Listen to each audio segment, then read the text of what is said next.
Hello friends, welcome to my YouTube channel learn with Arijit. এখানে কার্য এবং সময়ের একটি ইন্টারেস্টিং কোশ্চেন আছে।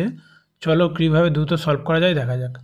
কি বলা আছে, রাজেশ ও অমর একত্রে একটি কাজ যত ঘন্টায় করে, রাজেশ একা এই কাজটি করতে 16 ঘন্টা বেশি সময় লাগে, ঠিক আছে, এবং অমর সেই কাজটি করতে 4 ঘন্টা বেশি সময় নেয়। তাহলে তারা একত্রে সেই কাজটি কত সময় করবে?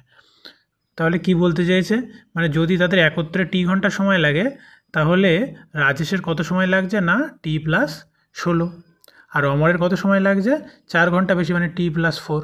ঠিক আছে, এইটা বলতে চেয়েছে। এবার তাদের একত্রে কত সময় লাগবে সেটা বার করতে হবে। এবার একটা সূত্র এই অঙ্কের ক্ষেত্রে মনে রাখবে, যদি দুজনের একসঙ্গে কাজ করার থেকে একজনের যদি এ ঘন্টা বা এ সময় বেশি লাগে এবং অপরজনের যদি বি সময় বেশি লাগে, তাহলে তাদের একত্রে সময় লাগবে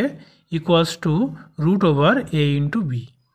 জাস্ট এই সূত্রটা মনে রাখলেই হয়ে যাবে, ঠিক আছে। তাহলে √16 × 4, 4 × 16 = 64, মানে কত 8।